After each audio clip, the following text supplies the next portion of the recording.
I was a big fan of the first Huawei Watch. It had Android Wear, it was sleek looking, it actually looked like a normal watch, everything I wanted.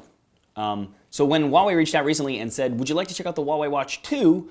I said, absolutely. Now after spending a little bit of time with this watch, I figured I would do a complete walkthrough, which if you're familiar with my channel, you'll know what that means. But basically, I'm going to show you all of the things that this watch can do in case you were interested in getting one yourself. First up, the watch itself is larger than the original Huawei watch. In fact, it's a decent amount larger. But along with that, it also feels pretty solid. And I've always kind of been a fan of Huawei's because their materials always feel premium, the devices feel solid, and this watch is no exception. This is the Huawei Watch Classic, and that means that it has a case made out of stainless steel, and the bands, which can be replaced by any 22mm bands you find online, by the way, are leather outside with a rubber inside, so they're sort of like a hybrid band. There are only two buttons on the watch. One is the home button, basically, that brings you back to the main screen, as well as opens the app drawer. And if you long press it, it'll bring up Google Assistant, which is great for replying to text while on your bike, asking where the closest tacos are, because you know I worked out and I totally deserve them. Now the other button is a dedicated workout button. Pushing it brings up quick options for starting a workout.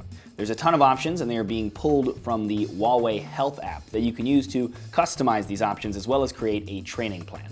This allows you to set a race type that you want to train for, like a 5K or a marathon, and then it'll use your VO2 max, the maximum amount of oxygen you can use during intense exercise, and is basically what you see athletes doing when they're running on treadmills with those masks on in like sportwear ads, and your exercises to customize a plan to help you get there. The watch has built-in GPS, accelerometer, a continuous heart rate monitor, and a barometer, as well to help the fitness conscious. It's also IP68 certified, which means rain and sweat aren't an issue, but don't try to swim with it. Now it has a 1.2-inch AMOLED screen that can be seen easily in daylight and has a resolution of 390 by 390. Internally, it is a quad-core Snapdragon Wear 2100 chipset with 768 megabytes of RAM and 4 gigs of internal storage. And that internal storage is useful because it actually has the ability to put music directly on the watch. So if you wanted to, say, leave your phone at home and take the watch with you and pair a set of Bluetooth headphones to it, you can listen to the music that's on the watch. The only caveat here is that right now, at least, it only works with Google Play Music.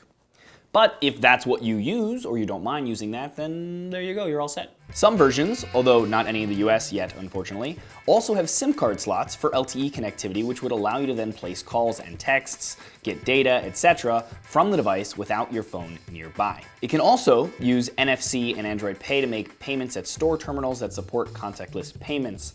And we have a 420 milliamp battery, which for me lasts about 2 days without a charge, which is plenty, since I usually just plug it in when I go to bed.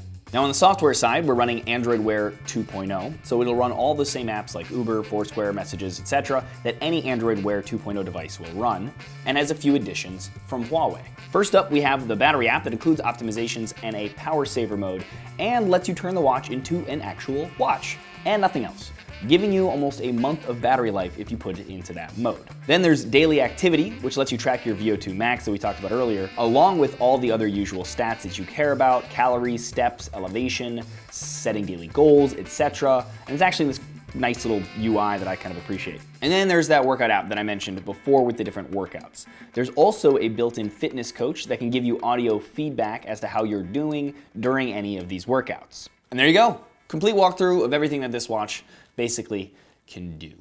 I have to say I do kind of like this watch. I wish, my one thing about it, honestly, my one thing is that it was the size and looked like the old watch.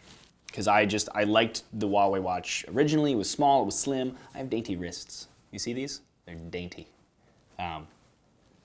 But regardless, it's still a really nice watch, the Watch 2. Has basically all the features you would need, and actually there's a couple of deals that I found online that make it really affordable. I'll link some of those below in case any of you guys are interested. But if you like this video, please thumbs up it, share it, subscribe, all of that is greatly appreciated. Otherwise, regardless, thanks for watching.